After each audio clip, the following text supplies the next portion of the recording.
Okay so hello students, last video में अपन ने question number 3 का 8 क्वेश्चन तक कर लिया था। अब स्टार्ट करते हैं नेक्स्ट क्वेश्चन, क्वेश्चन नंबर 3 का 9th। ओके, क्वेश्चन क्या दिया है? PH of a weak monobasic acid is 3.2। Okay, तुमको पीएच का वैल्यू दिया है, पीएच गिवन है 3.2 of a weak monobasic acid and it's 0.02 molar solution, मतलब कॉन्सेंट्रेशन गिवन है 0.02 मोलर, कॉन्सेंट्रेशन है 0.02। कैलकुलेट्स इट्स डिसोसिएशन कांस्टेंट, तुमको अल्फा का वैल्यू फाइंड आउट करना है। ठीक है, अब सबसे पहले तो तुम्हारे माइंड में आना चाहिए कि पीएच दिया है, मतलब सीधी सी बात है, मेरे को यहाँ से हाइड्रोनियम आयन का कॉन्सेंट्रेशन फाइंड करना ही पड़ेगा। एकदम सिंपल सा हिंट है। ओके, और वैसे भी तुमको जब अल्फा फाइंड आउट करने बोला है तो अल्फा फाइंड आउट करने का तुम्हारे पास एक या दो ही फॉर्मूला है। एक फॉर्मूला कौन सा है? Alpha equal to under root of K A by C. Okay, this is one formula. या फिर K A equal to alpha square C, एक ही बात है, बस खाली रीअरेंज करके बता रहा हूँ। के A equal to alpha square सी। अब यहाँ पे तुम लोग को देखो, के ए तो गिवन नहीं है कि तुम लोग अल्फा निकाल लोगे। यहाँ पे के ए तो गिवन नहीं है, मतलब ये वाला फॉर्मूला तो नहीं अप्लाई होने वाला। तो कौन सा अप्लाई होने वाला है? अल्फा का। और एक मतलब होता है कि वो कॉन्सेंट्रेशन जितना है उसका, मतलब वो कितना डिसोशिएट हुआ है। वीक मोनोबेसिक एसिड बोला है, वीक मोनोबेसिक बोला है, मतलब वीक है, वो स्ट्रांग नहीं है, मतलब वो 100% डिसोशिएट नहीं होगा, कुछ अमाउंट में डिसोशिएट होगा। तो वो जो अमाउंट रहेगा वो अपन क्या कंसिडर करते हैं? अल्फा कंसिडर करते हैं। ठीक है, तो अल्फा इंटू सी कंसिडर करते हैं। ओके, तो अब अपने को यहाँ से पहले क्या फाइंड आउट करना है? पहले अपने को कॉन्सेंट्रेशन फाइंड आउट करना है। यहाँ से क्या फाइंड आउट करना है? पहले अपने को कॉन्सेंट्रेशन फाइंड आउट करना है। किसका? हाइड्रोनियम आयन का। पीएच दिया है, मतलब हाइड्रोनियम आयन का ही रहेगा कॉन्सेंट्रेशन। तो देखो कैसे फाइंड करोगे? PH equals to minus log to the base 10 of hydronium ion, that is H3O plus. Okay, अब पीएच का वैल्यू तुमको गिवन है, तो ले लो 3.2 equals to minus log to the base 10 concentration of H3O plus, that is hydronium ion. अब ऐसे time पे क्या करते हैं? माइनस को अपन इधर लगा देते, मतलब ही सिंपली माइनस से मल्टीप्लाई कर लेते, तो ऐसा बन जाएगा log to the base 10 concentration of hydronium ion equals to -3.2।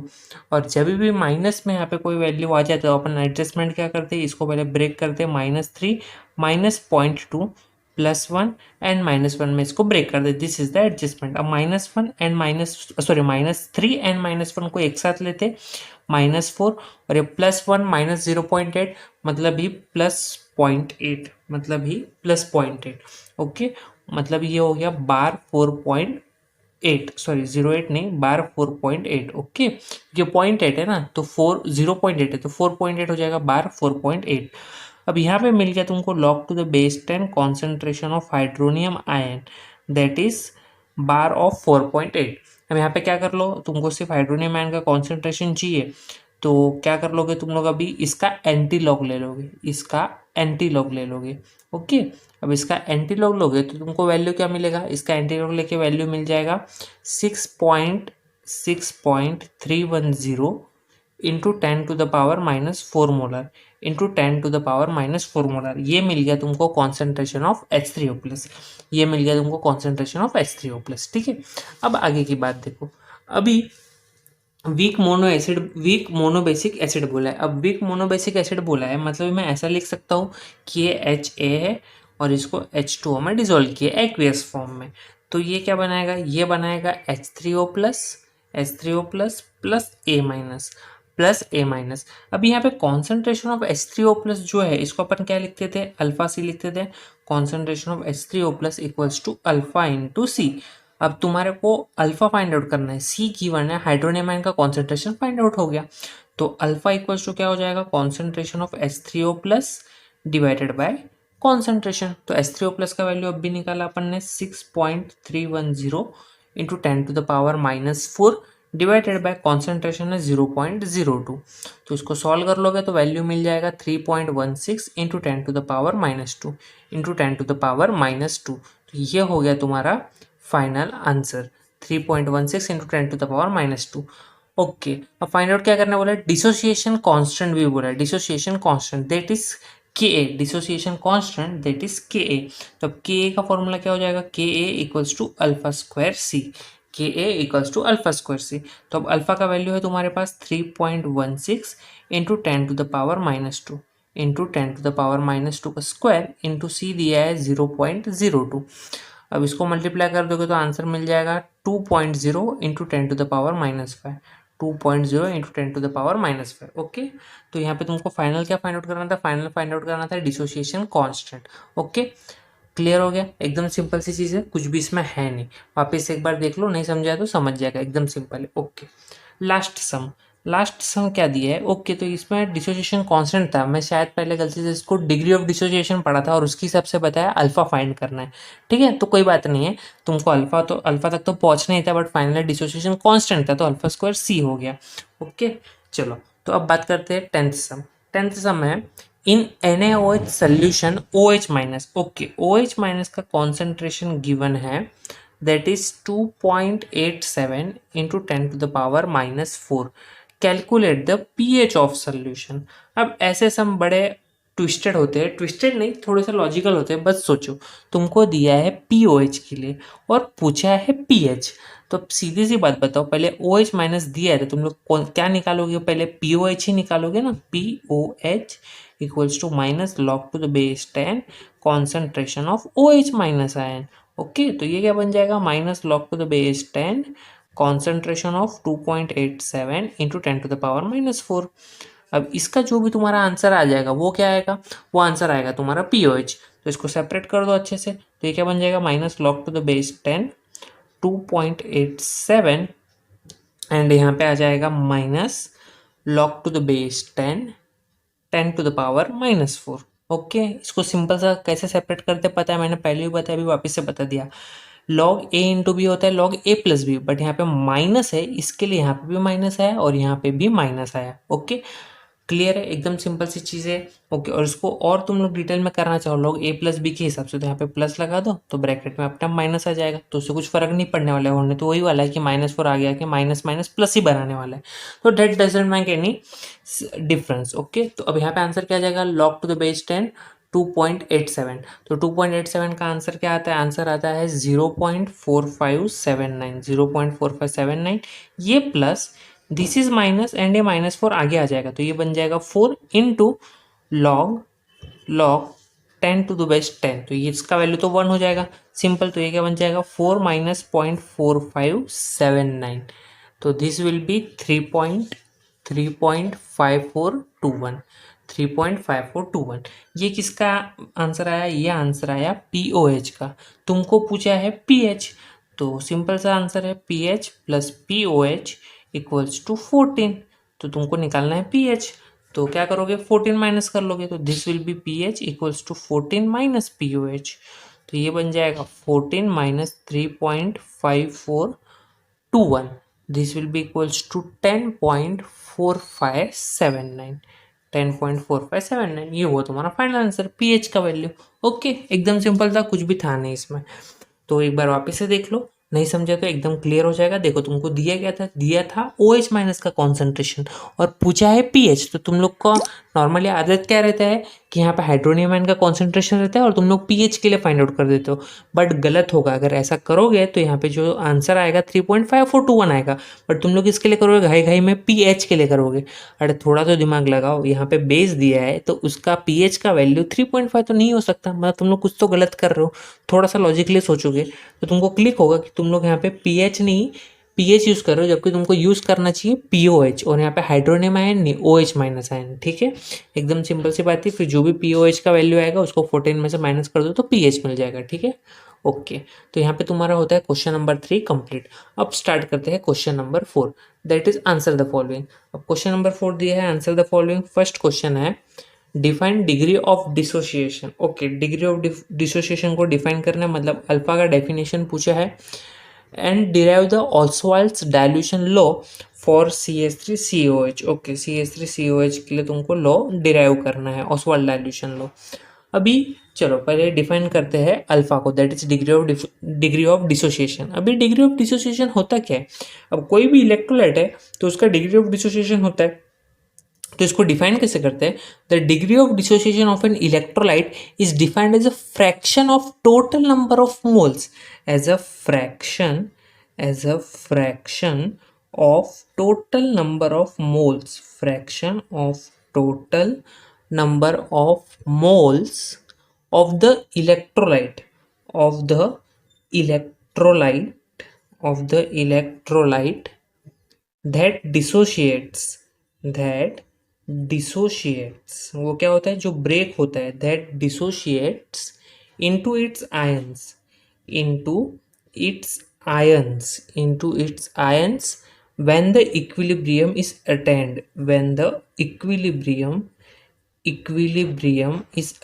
अब इसका मतलब क्या है, when the equilibrium is attained, अब इसका मतलब क्या है, ध्यान से समझो, जो कि मैं पहले भी बता चुका हूँ बट फिर भी एक बार समझ लो क्या है। Fraction of total number of moles of the electrolyte that dissociates into its ion. अब देखो फॉर एग्जांपल ये वीक एसिड है, एग्जांपल क्या, वीक एसिड ये CH3COH। अब ये 100% तो डिसोशिएट होगा नहीं, कितना डिसोशिएट होगा इक्विलिब्रियम पे, हो सकता है 40% डिसोशिएट हो सकता है 30% डिसोशिएट हो, इट ऑल डिपेंड्स कि वो प्रैक्टिकली कितना होता है। ठीक है, तो जो भी इसका वैल्यू आ रहा है ये हो गया फ्रैक्शन, अल्फा मतलब 30%।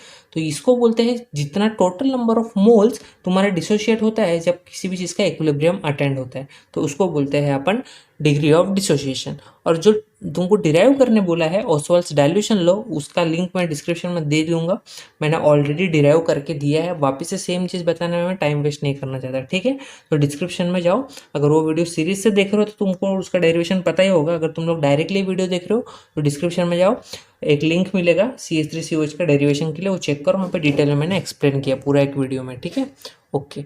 नेक्स्ट क्वेश्चन दिया है define pH and pOH, derive relationship between pH and pOH. इसके ऊपर भी मैंने डिटेल में एक वीडियो डाल रखा है कि एक्चुअली पीएच क्या होता है, पीओएच क्या होता है, और जो pH plus pOH equals to 14, ये जो डेरिवेशन है इसका भी मैंने तुमको करा के रखा है कि डेरिवेशन कहाँ से आया कैसे आया, इसका भी लिंक तुमको डिस्क्रिप्शन में मिल जाएगा, चेक कर लो। ओके, अब बात करते हैं थर्ड क्वेश्चन की। थर्ड क्वेश्चन क्या है, what is mean by hydrolysis, a solution of CH3COO NH4 is neutral. Okay, अब हमें पूछा है हाइड्रोलिसिस का मतलब क्या होता है। हाइड्रोलिसिस का क्या मतलब होता है, जब तुम लोग किसी भी सॉल्ट को तुम लोग आयोनाइज करते हो तो वो आयोनाइज होगा प्लस एंड माइनस के फॉर्म में, तो उसके जो सॉल्ट के जो आयन्स है, सॉल्ट के जो कटायन एंड अनायन है, जब वो वाटर्स के आयन के साथ रिएक्ट करके वो जो सॉल्यूशन है उसको या तो एसिडिक में बना सकते हैं, या तो बेसिक में कन्वर्ट कर सकते हैं, या तो समटाइम्स न्यूट्रल सॉल्यूशन भी प्रोड्यूस कर सकते हैं, तो उसको बोलते हैं हाइड्रोलिसिस। ओके, तो हाइड्रोलिसिस का डेफिनेशन तो मैंने बता दिया। क्या है हाइड्रोलिसिस का डेफिनेशन, कोई भी सॉल्ट का कटायन है अनायंस जब वाटर के आयन के साथ रिएक्ट करते हैं और जो सॉल्यूशन है मतलब जो वाटर है उसको या तो एसिडिक में कन्वर्ट कर देते हैं, या तो बेसिक में कन्वर्ट करते हैं, या तो कोई टाइम न्यूट्रल भी रहने देते। ठीक है, अब यहाँ पे नेक्स्ट जो पूछा है वो है CH3COO NH4 का जो सोल्यूशन है वो न्यूट्रल क्यों है, ऐसा पूछा है। ठीक है, सबसे पहले तो इसको ब्रेक करो, ये कैसे ब्रेक होगा, ये ब्रेक होगा CH3COO minus plus NH4 plus. अब मुझे एक सिंपल सी बात बताना, ये सॉल्ट फॉर्म में है, सॉल्ट है तो माइनस एंड प्लस में ब्रेक हो जाएगा, नो इशू। अब ये जो है आयन CH3COO माइनस, अब ये जो आयन है, ये आयन जब वाटर के साथ रिएक्ट करेगा H2O, तो ये माइनस किसको एब्स्ट्रैक्ट करेगा, H प्लस को एब्स्ट्रैक्ट करेगा और क्या बनाएगा CH3COOH प्लस OH माइनस, क्योंकि H प्लस डोनेट किया तो क्या बचेगा OH माइनस। अब ध्यान देना this is a weak electrolyte, मतलब यहाँ पे सिंगल एरो लगा के नहीं चलेगा, यहाँ पे तुमको डबल एरो लगाना पड़ेगा क्योंकि ये वीक इलेक्ट्रोलाइट है। ओके, अब जब ये वीक इलेक्ट्रोलाइट है तो अब मुझे एक बात बताना, ये 100% डिसोशिएट होगा क्या, 100% डिसोशिएट नहीं होगा। ठीक है, ओके। अब बात करते हैं NH4 का। NH4 का क्या है, जब NH4 प्लस वाटर के साथ रिएक्ट करेगा तो क्या प्रोड्यूस करेगा, ये भी प्रोड्यूस करेगा NH4OH, वीक इलेक्ट्रोलाइट इसलिए मैंने डबल एरो पहले ही लगा दिया, NH4OH, और क्या प्रोड्यूस करेगा H प्लस, लेकिन H प्लस वाटर में रहेगा तो बैलेंस करने के लिए तुम लोग यहाँ पे लगा सकते हो water, that is hydronium ion. अभी ये भी वीक इलेक्ट्रोलाइट है, मतलब ये भी 100% डिसोशिएट नहीं होगा। ठीक है, लेकिन एक्चुअली प्रैक्टिकली Ka, इसका जो Ka का वैल्यू है CH3COH का वो है 1.8 इंटू 10⁻⁻5, और जो NH4OH का Kb का वैल्यू है वो भी है 1.8 इंटू 10⁻⁻5। ठीक है, अब ये जो सॉल्ट है, ये सॉल्ट किससे बना हुआ है, अमोनियम एसीटेट। ये जो सॉल्ट है, ये सॉल्ट बना हुआ है weak acid and weak base दोनों से मिलके सॉल्ट बना है। ठीक है, तो ये केस में जब Ka इक्वल्स टू Kb हो, जब दोनों के वैल्यू सेम हो, तो ये और ये I mean to say K and Kb, when Ka equals to Kb, जब दोनों की वैल्यू एक दूसरे के सेम हो तो जो सोल्यूशन होता है रिजल्टिंग वो होता है न्यूट्रल, वो होता है न्यूट्रल। सपोज करो अगर के ए ज़्यादा रहेगा, इफ़ के ए इज़ ग्रेटर देन के बी, देन क्या होगा, कोई तो चीज़ ज़्यादा है तो वो डेफिनेटली न्यूट्रल तो नहीं रहेगा, या तो एसिडिक होगा या तो बेसिक होगा। एंड सिमिलरली और एक केस है के बी इज ओके सॉरी, के बी इज़ ग्रेटर देन के बी इज़ ग्रेटर देन के। तो इसके ये दो केस एंड ये एक केस, ये तीनों केस को मिला के मैंने एक वीडियो ऑलरेडी डाला हुआ है, hydrolysis of salt of weak acid and weak base करके। उसका भी तुमको डिटेल में उसका भी लिंक तुमको डिस्क्रिप्शन बॉक्स में मिल जाएगा, चेक कर लेना, ठीक है। तो वहाँ पे एकदम डिटेल में मैंने एक्सप्लेन किया, यहाँ पे मैंने बस शॉर्ट में बता दिया कि ए इक्वल्स टू के बी वाला केस, वहाँ पे मैंने ये दो केस भी कवर किया है, ठीक है। एकदम सिंपल सी बात है, एक बार चेक कर लेना, अपना समझ में आ जाएगा। ओके, ठीक है। नेक्स्ट क्वेश्चन क्या दिया है, dissociation of HCN is suppressed by addition of HCl। Okay, dissociation of HCN is suppressed, ठीक है। अब यहाँ पे ध्यान से सुनना, बड़ा इंपॉर्टेंट चीज़ है। Dissociation of HCN is suppress, ये कम हो गया, क्यों, by the addition of HCl। जब तुम लोगों ने HCl को ऐड किया तो तुमको इसको एक्सप्लेन करना है कि सप्रेस क्यों हुआ। अब बात को समझो, HCN, अब HCN एक वीक इलेक्ट्रोलाइट है कि स्ट्रॉन्ग इलेक्ट्रोलाइट है, it is a weak acid है, तो ये क्या होगा, H plus plus CN- ion में ब्रेक होगा। ओके, अब जब तुम लोग HCl ऐड करते हो तो HCl क्या है, स्ट्रॉन्ग इलेक्ट्रोलाइट है, तो ये तो 100% डिसोशिएट होगा H प्लस प्लस Cl- की फॉर्म में। अब तुमको दोनों में कुछ कॉमन दिख रहा है, डेफिनेटली दोनों में H प्लस आयन कॉमन है। तो जब H प्लस आयन कॉमन है मतलब ये प्रोडक्ट में काउंट हो जाएगा इसके।